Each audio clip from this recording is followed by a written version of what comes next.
Welcome to Sharpe Insights, Conversations with your Plan Giving Experts, a podcast for development professionals. Whether you're new to the field or looking to enhance your existing program, we will provide practical tips, expert advice, and real-world stories to deepen your understanding of plan giving. If you're committed to securing long-term support for your nonprofit, you've come to the right place. 'Twas 2 weeks before Christmas, and all through the charities, year-end gifts were coming in fast and furious, and donors were being thanked with all sincerity. QCDs and gifts of stock, grants from donor-advised funds, checks and cash. Even the new kid on the block, cryptocurrency, was part of the year-end stash. With just a few more busy weeks ahead and a new year added to the mix, we're answering your most pressing plan-giving questions to get you ready for 2026. Welcome to Sharpe Insights, Conversations with your Plan-Giving Experts holiday episode. I'm your host, Grant Miller. Thanks for joining us today from our North Pole office. I'm here with Teri Sullivan, Sharpe Group's Vice President of Marketing, and Barlow Mann, our General Counsel and expert on all things plan giving. For the past few months, Teri has been compiling questions from our listeners, and we'll have Barlow answer some of those today. Thank you for sending in your questions and concerns, and we hope this episode is insightful and provides you all with the necessary tools to continue to help your organization advance your mission. Teri, Barlow, why don't y'all go ahead and take it away? All right, excited to be here. Hi, Barlow. Hey, thank you, Teri. Grant, it's a pleasure to be with you. It's a little cold up here in the North Pole. Yeah, it is. It is. And Your talk hat about looks working nice. remotely. Yeah, right. Well, I've got some questions here from our listeners. Got them all ready to go, and we're going to see if we can stump Barlow, but I doubt that's going to be possible. So, Barlow, here's our first question from one of our listeners. Any last-minute fundraising advice? Well, let's think about this. I'll start with a spoiler alert. You'll notice we're wearing our Santa hats instead of our Grinch outfits, and that should tell you something. We're anticipating an okay to great year end. Try to think of the fourth quarter as being the fourth quarter of the fundraising game. And we're looking at that fourth quarter. And if you're behind, you can make up that and have it turn into a winning year. That's our goal. That period between Thanksgiving and December 31st is usually the prime giving season, and December is the most generous month of the entire year for most charities. In terms of last-minute fundraising advice, imagine it's 4 p.m. on December 24th. What would you do? Well, at that point, it may be too late. The good news is today is the day after Giving Tuesday, and we're really at the kickoff of that fourth quarter December giving period, the most generous time of the year. Let's look at the different types of channels you have available, and we're going to try to see what you can do that will be most effective, not during the week of Christmas through New Year's Eve, where it's very difficult to reach people. Now, that doesn't mean they won't be responding to email or social media, but on personal contacts, you're really trying to get that wrapped up before Christmas Eve. So with that in mind, what can you do that will have the greatest impact? Are you going to spend your time trying to encourage $100 gifts? It would take 1,000 of those to be $100,000. Meanwhile, if you focus on people that can make $100,000 gifts, you're more likely to have a very successful December. In recent years, there's been a shift towards a smaller number of major donors, and this year we think that's going to be critically important. I've always wondered, so how do a lot of fundraisers who are out of the office? I mean, a lot of people take off during the holidays in charities as well. So what happens if a donor wants to give something and everybody's on vacation? What do a lot of charities do to prepare for that? Fortunately, you've been preparing for this since the global pandemic. Most people have been working remotely, taking their computer with them, their smartphone with them, as well as now they're being able to see people face to face. So if you're local, it'd be very easy to try to go see your top 10 or top 20 donors or prospects in the next 3 weeks. Okay. Well, I think that was a good answer for this first question. Our second listener has submitted this one. There has been a lot of doom and gloom about the economy and charitable giving this year. Can you share some signs of hope? I hope I can. I hope I hope you can. can too. I hope I can. The beginning of the year started out with a great deal of uncertainty. If we go all the way back to 12 months ago, we were doing December giving 2024, and it ended up being a pretty good year end. In fact, many charities met or exceeded their goals. However, January came and there was much uncertainty and gloom in the country. It began to look sort of like Grinchville. Mm-hmm. We didn't know if the entire year was going to be like that. Well, in fact, that first quarter, the household wealth fell by $2 trillion. Not a great way to start the year. Many people were still suffering from high inflation, worries about their jobs, worries about the economy in general. However, as the year progressed, things got better and better. In fact, when the second quarter GDP figures and household wealth figures were released, there had been a turnaround. In fact, household wealth hit an all-time high in the second quarter of this year at $176 trillion, which was quite a bit higher than the 171 recorded after the first quarter of the year. So the economic well-being of America has been better than we anticipated earlier in the year, creating a better environment for year-end giving, even if it was just a regular year. And in fact, this year it is kind of a regular year because we're still operating under the Tax Cuts and Jobs Act that was passed in 2017. Well, I know one thing we did recently, we asked a lot of our charities a survey about how they were seeing the future in our Sharpe Index. And one of the things that came out of that, which I was a little surprised by, was like 75% of them really have positive expectations for the future. So they saw something that others didn't see. Well, I think that outlook is more positive because the underlying economic factors are stronger. And believe it or not, part of that's related to just the continuation of the tax cuts that were benefiting many middle and average Americans last year, and other changes that are improving the giving prospects for a larger number of Americans. Speaking of tax cuts, regarding the One Big Beautiful Bill Act, what's the biggest change that you think will impact charitable giving? That's a great question, but it's not an easy question to answer. The One Big Beautiful Bill Act, boy, that's a mouthful. What did it really do? Well, what it actually did is it prevented a tax increase on almost everybody that pays income tax. If we had additional tax liabilities, what does that do to discretionary income? It puts a lid on it, and people are going to be typically less generous if they have less discretionary income. So by extending and making permanent, whatever that means in a tax code, permanent until changed again. Mm-hmm. But meanwhile, we're entering the new year with the same general tax structure that we had since 2018, and that's avoiding a tax increase on income taxpayers. The other exciting thing is actually taking effect next year with the universal non-itemizer deduction, and then powerful incentives for those that still itemize their deductions. That number has gone from about 30% to 10%.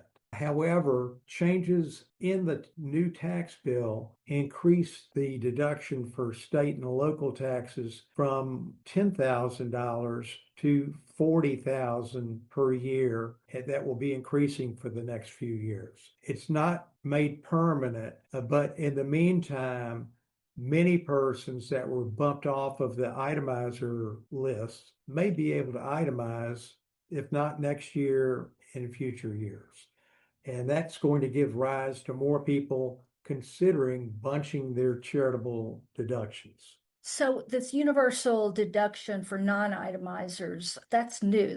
We haven't seen that before. Well, we've had a limited non-itemizer deduction in the past, but it was $300. It was allowed to expire. So now we're going to be increasing that, and everyone that pays income taxes will be able, whether they itemize or not, they'll be able to get some benefit from their gifts. Well, it looks like we could have a positive horizon for all of this. I know that at Sharpe Group here, we've been talking for years, encouraging that with the universal deduction is really something that would benefit charities. It will.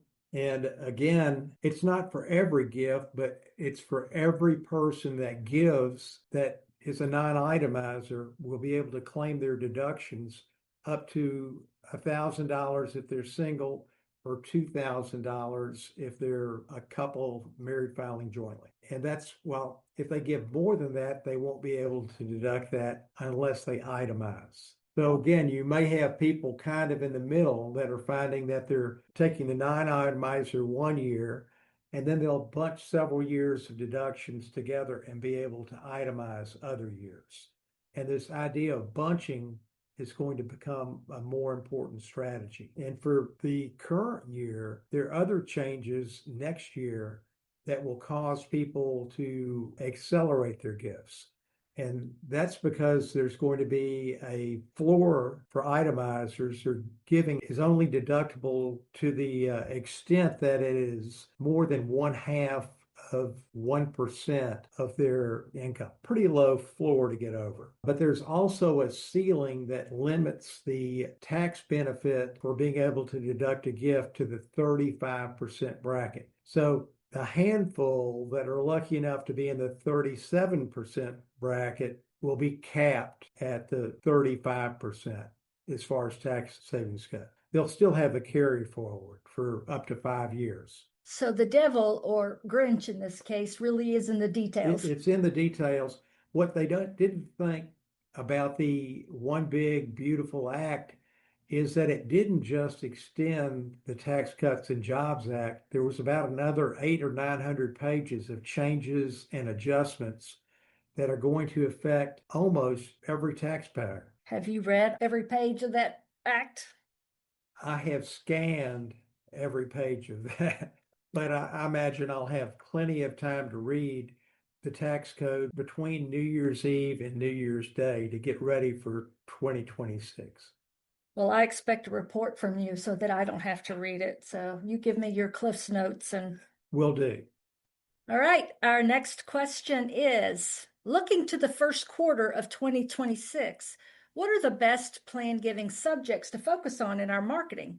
I think I would focus on a very broad and general message, perhaps that we've avoided a tax increase. Also, for the first time in recent memory, both non-itemizers and itemizers can benefit from the charitable deduction. But are there any vehicles in particular that you might? Well, that's the big picture. How do you do this? Right now, many of your wealthiest donors, people that are high income, high capacity donors or prospects, may actually wish to accelerate their gifts into 2025. So that's why a small number of very large gift prospects should be the focus during the month of December. People in those wealth levels are talking to their investment advisors and their tax advisors now, trying to decide what they want to do in 2025 and 2026. And one of the topics will be charitable giving. Most allied professionals now say,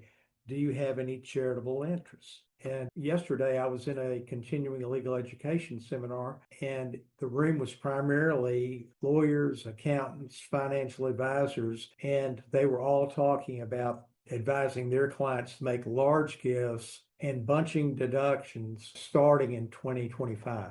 Now, after that, in future years, we've already alluded to the fact that some people may take the non-itemizer deduction some years, and itemize in others, and they'll be shifting deductions into the years they plan to itemize and also bunching deductions.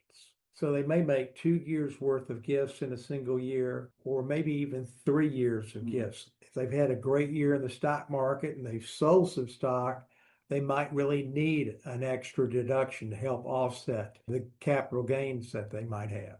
But we know they're not going to give to missions unless they support No. them. That's the primary. Obviously, that's icing on the cake for them. That's truly the icing. It's not the cake. The charitable dimension may impact the size, timing, and form of the gift, but if they're not interested in your mission and they're not charitable, it doesn't matter how much money they have. But speaking of big donors in 2025, have you noticed some of the really big gifts over the last few weeks? Jeff Bezos, Warren Buffett's made huge gifts earlier this year. Oh, the Dell family, Dell Computers are making huge gifts. Oh, okay. More than they can deduct in a single year. But what they're actually doing is taking advantage of a bird in the hand. They know what the rules are this year. And while we're anticipating not having drastic changes next year, some of the changes we know about are going to give a haircut to the tax savings of the wealthiest, highest income tax bracket folks. Again, good news for charities. Okay, our next question. Our donor data needs to be updated. When is the best time to do a deceased stipend? Well, I'd say any time, and there's probably no time like the present. Right now, you probably have U.S. Post Office cleaning up of your list every 90 days, but people don't wait 90 days to die. They're dying all the time, and there may be lag times before even the U.S. Post Office cleanup catches that. And if you're mailing 17 times a year or more to some of your donor segments, you're probably spending $2 or $3 a month or more mailing to those people. So there's a tremendous return on investment by having a very clean list. And once it's done, you may alternate between that and U.S. Post Office cleanup and do it 3 or 4 times a year. But additionally, other data elements are important. Age, wealth, income. By the way, as you're trying to determine who itemizes and who doesn't, the higher the income that someone has, the greater the likelihood that they itemize deductions. So you may be able to segment your file and go after some of those people who are more likely to make larger gifts and perhaps bunch deductions,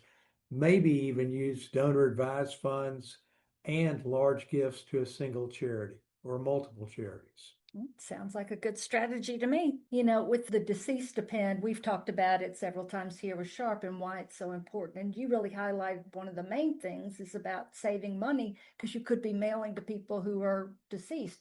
But I think, you know, there's also kind of it looks bad, you know, for a widow. It makes them feel bad if they're constantly getting appeals from you in their husband's name or vice versa. And so there's also kind of a personal reason to do that. It's just the right thing to do, but also some of your best planned giving prospects, it's based on their marital status. Mm-hmm. Are they a widow or widower? So that's another important piece of information to know. All right, I think we got time for one more, Grant. And this one is, okay, starting a gift annuity program, yay or nay? Well, if you don't have one, you have to determine whether you really need one. Do you have donors emailing you, knocking on your door, cornering you at a special event, asking if you have gift annuity? In other words, what's the demand? You probably don't have people knocking on your door asking about gift annuities. But if you do you have sufficient numbers of other people that would truly support a program? I would say if the organization is relatively new, fewer than, say, 20 years, and you don't have a lot of older donors, you probably don't need a charitable gift annuity program.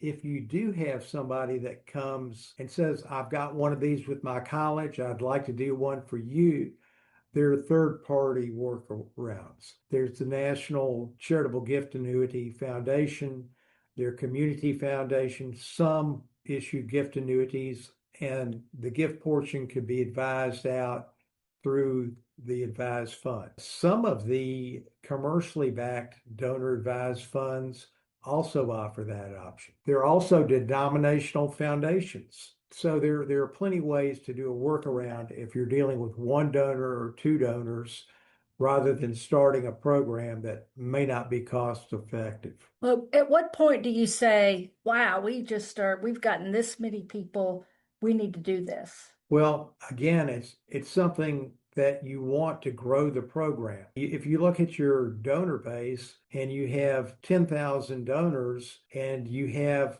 around 1,000 that are over 65, and we know that the typical gift annuity is between, the sweet spot is 75 to 85. How many do you have in that subcategory? Okay.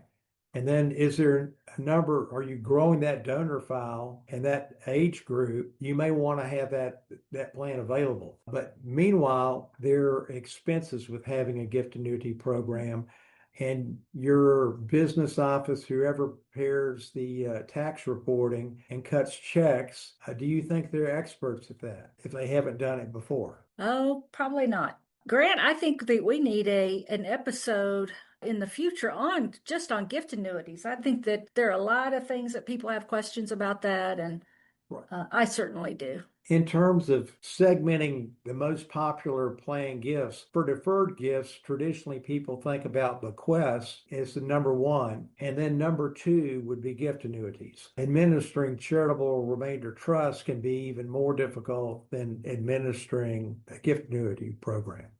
Okay. Well, I think we've gone over our time, Grant. Oh, yeah. I was going to say the charitable gift annuity episode sounds like a great idea. I've been writing about charitable gift annuities for almost 6 years, and I still have some questions about how they actually work. So we'll have to put that on the docket. Well, Barlow and Teri, thanks so much for helping us all make our year-end list and check it twice. Well, we've got to go back into Santa's workshop and get some of those charitable gifts wrapped up for all our clients. I like that. You better get busy. We've only got, we're getting close here. A couple weeks left. Oh. And as always, thanks to our listeners for listening and for sending in these thoughtful questions. And let me leave you with this. So here's to a season of gratitude and grace, of warmth, goodwill, and cheer. From all of us at Sharpe Group, we wish you a Merry Christmas and a Happy New Year. Until next time, I'm Grant Miller. Thanks for listening. We hope today's discussion gave you practical takeaways to grow your plan giving program. To submit questions and topics for future episodes, go to sharpegroup.org or listen to us on your favorite podcast app.